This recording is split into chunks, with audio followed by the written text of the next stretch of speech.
ባለ ጊዜ ነኝ ተረኛ ነኝ ይላል። አሁን ተራው የኔ ነው። ከኔ ወደ ማንም የለም። ቀጥሎ ምንም ማንም የለም። ፍዳደጎች ውርጋጥ ባል ሰባሪ የልጋስተት ነቅሎራጭ ደልቶግ ነው የምትኖረው። ትበላለህ፣ የምትበላው አልጫ፣ የምትጠጣው አልጫ። መጽሐፍ ቅዱስ ላይ አፈር ነህና ወደ አፈር ትመለሳለህ ተባለ እንጂ በሕይወት እያለ የቤት ኪራይ ያንገላታ መኖሪያ ማደሪያ ተንከራተትክ ችግር ውስጥ እያለ ከወር ደርሶብኛል ብለህ ኪራይ ከመክፈል እየተሳቀቀ ህዝቡ ሞቶ እንዴት አስከሬን ህንጻ ውስጥ ይኖራል እንዴ? ነውር እኮ ነው። ሁለት ተከራይተህ ትመጣለህ አንተ። የት ይደርሳል የተባለውን ባርዛፍ ቀበሌ ቆረጠዋል።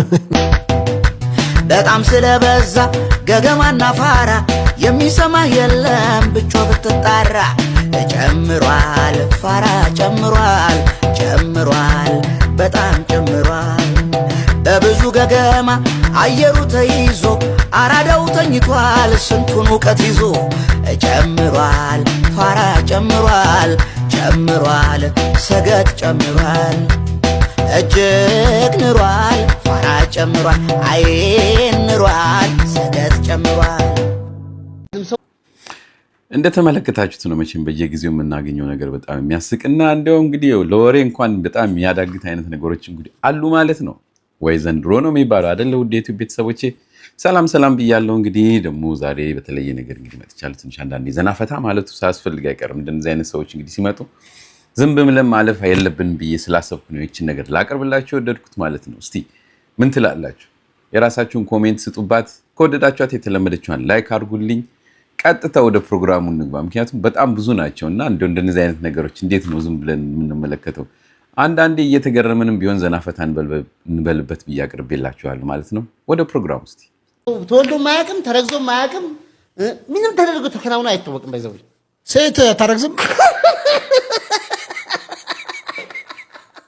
የጅማው ነገር እንዳልተከናወነ ሁሉ ጅማ ያልኩ ነገር በፕሪቪ ይልኩኝ ምናምን ይልኩኝ በሙሉ እንዳልተፈጸመ ሁሉ ይሄ ምንድነው ነገር ተወለደ ታራ ተፈጠረ ምናምን አንዱም አልተፈጠረ። አንተ ተወልደ አይደለም?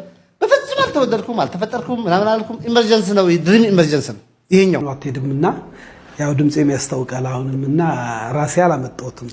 አንተ ያመጣኸው ራስህን ያመጣኸው። ምክንያቱም አንደኛ ድሎት ብቻ ፈልጌ ነው የምትኖረው።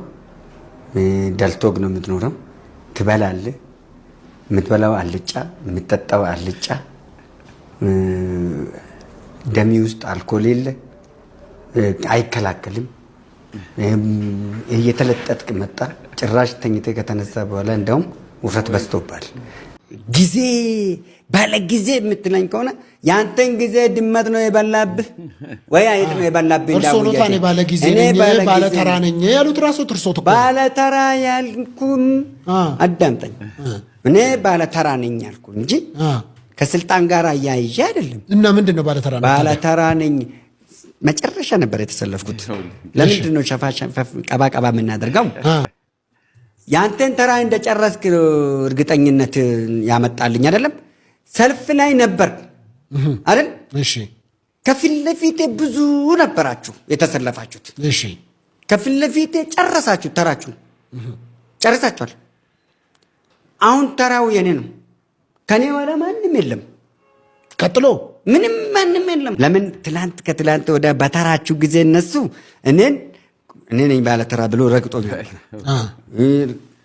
ትገፋኝ ነበረ፣ ታስራኝ ነበረ፣ ታኮላሻኝ ነበረ፣ ጥፍሬን ትነቅለኝ ነበረ፣ እግሬን ትቆርጠኝ ነበረ፣ አይምሮዬን ታደነዝዘኝ ነበረ፣ ገለኝ እንደፈለክ ትሄድ ነበረ። በተራዎቻችሁ ሁሉ ላይ አንበርክኬ ስትገርፈኝ ኖረሃል። አሁን እኔ ያንን መድገም የለብኝም። በተረፈ ግን አብረን ባለ ተራ ነን፣ አብረን ባለ ጊዜ ነን። እድሜያችን ተመጣጣኝ እስከሆነ ድረስ ባለ ጊዜ ነን ሁላችንም፣ መንቀሳቀስ እስካላቃተን ድረስ። በተረፈ ግን ባለ ጊዜ ነኝ። አዎ ባለ ጊዜ ነኝ። ማን አባቱ እንደኔ አገሬን እወዳለሁ፣ ህዝቤን እወዳለሁ፣ መንግስቴን እወዳለሁ። ጴንጤ ከሆንክ ፓስተሮች መጥቶ ሩጫዬን ጨርሻለሁ፣ ተሸ ሄዷል ወደ አምላኩ ሄዳ ወደ አምላኩ ብሎ ተወኝ አልፈልግም። ሌላ ሰው ምሳሌ ወይ ራስ ምሳሌ አድርግ። እሺ ራስን አድርግ። ለምሳሌ አሁን አንተ እኔ ሰኝ ለውጭ እኔ ራሴን በራሴ አይደለም እኔ ገና ቆያለሁ እኮ እኔስ አልቆይም እንዴ አይታወቅም። ሁለት ቲክቶክ ተከራይተህ ትመጣለህ አንተ የት ይደርሳል የተባለውን ባርዛፍ ቀበሌ ቆረጠዋል። ምን አይነት የተረገመ ሰው ነው ይሄ? አሰዳቢ አሰድበን ይሄን ትልቅ ህዝብን ምን ቲክቶክ የራሱን ከፍቶ እኮ ቢመጣ በ15 ቀን ውስጥ ጸባውን አሳምሮ ቢመጣ ወደኛ ምን ችግር አለ? ፎሎወርሱን እናነሳለታለን። በእውነት በጣም የሆነ የተለየ አይነት ከምናውቀው አይነት እንግዲህ ኢንተርቪዎች ምኖች ለየት ያለ እሱም ሰውየውም ደግሞ በጣም የተለየ የሆነ ሀሳቡ ምኑ ለህብረተሰብ ምንም ሊገባ የማይችል አይነት ነገር ነው እንግዲህ የሚያቀርበው እና በጣም ወደ ሌላ አይነት ዓለም ውስጥ ያለ ሰው ነው። ነገር ግን እንግዲህ ሚዲያውን ሞልቶታል ሰሞኑን በጣም በሚገርም ሁኔታ በጣም ነው የሚገርመው። ይሄም ተወዶ እንግዲህ በደንብ እየታየ ነው። ለዚህ ነው እንግዲህ የራሳችሁን ኮሜንት ስጡበት እያቀረብኩላችሁ። ከወደዳችኋት የተለመደችዋን ላይክ አድርጉ። ኮሜንታችሁ ግን በጣም ወሳኝ ስለሆነ አደር እስቲ ጻፉበት፣ አንድ ነገር በሉ ስለዚህ ጉዳይ። ወደሚቀጥል አዳምም ሔዋንም ኢትዮጵያዊ እንደሆኑ ታውቃቸዋለህ? በምን ምክንያት ኢትዮጵያ? ከዚህ በፊት እርሱ ሲናገሩ አዳም ኦሮሞ ነው ብለው ሲናገሩ ቪዲዮ አለኝ። አዳም ኦሮሞ ነው፣ ሔዋን አማራ ናት። hinቁ የሆነ ስጋ ለባሽ ኢየሱስ ክርስቶስ መሳይ መሪን አምጥተን ቁጭ አድርገናል። አሁን እኛ ከስር ሆነን ደህንነትን መምጠር ነው። ስጋ ለባሽ ኢየሱስ ክርስቶስ የሚመስል መሪ አመጣን። ማንን ማለት ነው? ጠቅላይ ሚኒስትራችን ዶክተር አብይ አህመድ ስጋ ለብሶ ኢትዮጵያን እያደሳት እየመራት ያለ ኢየሱስ ክርስቶስ ብየዋለሁ እኔ። ኢየሱስ ክርስቶስ በአካል መጥቷል እያሉ ነው። በአካል አገሪቷን እንደ የዓለም የኤደን ገነት ማለት እኮ ኢትዮጵያ ነች፣ የመጨረሻ ገነት። እነዚህ ራስተፈሪያን እንደዛ ይላሉ። ኢትዮጵያ ምድር ገነት ናት ይላሉ። እርሶም ያንን የሚካፈሉት የኢትዮጵያ ምድር የዓለም ምድር የዓለም ገነት ኢትዮጵያ ነች። በጣም የሚገርም እኮ ደግሞ በዚህ ላይ ድርጅት አለኝ ይላል። የራሱ የሆነ ዓላማ አለኝ። 15,000 ተከታይ ያለው እንግዲህ ማለት ነው። ላይፍ ምድር ላይ ያለ ነው። ይሄ ዝም ብሎ በየሶሻል ሚዲያ አይደለም። ወጣቶችን እንግዲህ ሰብስቢያ የሆነ ነገር ፈጥራለሁ የሚል ሰው ነው። እንግዲህ አዳምጦ እስቲ ምን እንደሚል በጣም የሚገርም ጨፌ ዘላቂ ማረፋ የሚል ሰይሜ መጥቻለሁ። 22 ሄክታር ብቻ ለተሞክሮ እንዲሰጡ እንፈልጋለሁ። ምንድነው ዘላቂ ማረፊያ?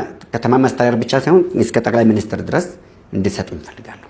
ዘላቂ ማረፊያ ማለት ቀብር ነው። አሁን ለምሳሌ የትኛውም ቤተክርስቲያን ላይ ስትሄድ የቀብር ቦታ የለም፣ እየጨረሱ ናሉት። ግማሹ ደግሞ ቢዝነስ አድርጎ መሬት ላይ ስላለቀ ህንፃ ገንብቷል። ወደ ላይ እስከ 5ኛ ፎቅ ድረስ የገነቡት ፉካ ብሎ የገነቡት እስከ 3ኛ ህንፃ ድረስ መቃብር ብቻ ሸምሽኖ ዋሻ አድርጎ የቀበሩታሉ፣ እንትን ያዘጋጁታሉ ብዙ ቤተክርስቲያኖች።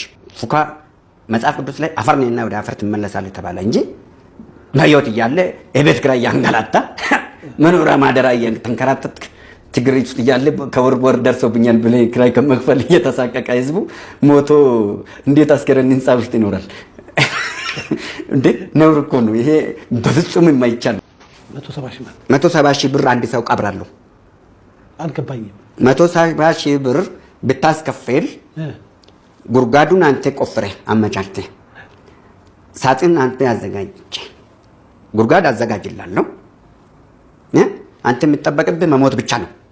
በጌታስ በጣም ፍድት የሚያደርግና እንደው ግራ የገባው ነገር ነው። ለማንኛውም እነዚህ ነገሮች ማየት ከፈለጋችሁ ወደየ እንግዲህ ቻናላቸው እየሄዳችሁ ሙሉን ማየት ትመልክ ትችላላችሁ ማለት ነው። ትግስቱ ካላችሁ ረጃጅም ሰዓት ስለሆነ ማለት ነው። በተረፈ ውድ የኢትዮጵያ ቤተሰቦቼ እንግዲህ እንደዚህ አይነት ነገር አንዳንዴ ጠብጠብ እንደማድረግ ታውቃላችሁ ማለት ነው። ከወደዳችኋት የተለመደችዋል ላይክ፣ አዲስ የሆናችሁ ሰብስክራይብ አድርጉ። ኮሜንታችሁ አይለኝ እያልኩኝ እንግዲህ ለያችኋለሁ ማለት ነው። በሱ እንግዲህ እንጨርሰው አይደል? ስለዚህ የሆነች አንድ ነገር ደግሞ መጨረሻ ላይ ያለው አለ እንስማውና እንለያያለን። መልካም ጊዜ ይሁንላችሁ።